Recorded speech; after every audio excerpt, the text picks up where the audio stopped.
Espana, laid down 1909, launched 1912, and completed in October 1913. The battleship building fever that gripped the world in the wake of Mahan's influence of sea power upon history extended to small navies as well as large. Of course, smaller navies operated under much more severe constraints in terms of construction and maintenance costs. Spain, having lost much of its naval strength and virtually all of its overseas empire in the Spanish-American War, concluded that dreadnoughts were necessary for national defense. After several abortive efforts, it ordered 3 ships of the Espana class, which would become the smallest dreadnoughts ever constructed. The British firm Vickers participated in the design process, but all 3 ships of the class were eventually built in Spanish yards. This was somewhat unusual for a navy as small as the Spanish, as most similarly situated powers simply placed orders at foreign yards. However, had Spain done this, the ships might have been seized by the Royal Navy at the beginning of World War I, as happened to Turkish and Chilean ships under construction in British yards. As it was, wartime material shortages delayed the completion of the final ship for 8 years. Espana was small, but her heavy armament made her more than equal to any pre-dreadnought battleship.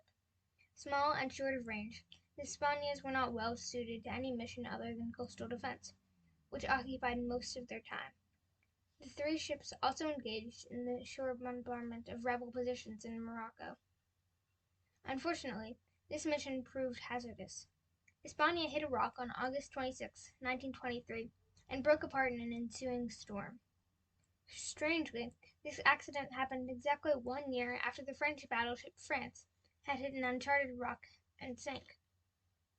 7 years later, following the deposition of King Alfonso XIII, the sister ship Alfonso XIII was named Espana.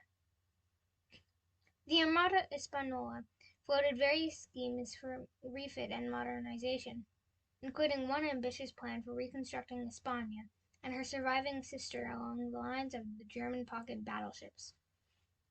However, these plans proved too expensive, and both ships were laid up until the beginning of the Spanish Civil War. Espana lay in the territory claimed by Francisco Franco, and nationalist forces quickly refurbished and returned her to service. While carrying out blockade operations, she hit a nationalist mine and sank. All but 5 of her crew were saved.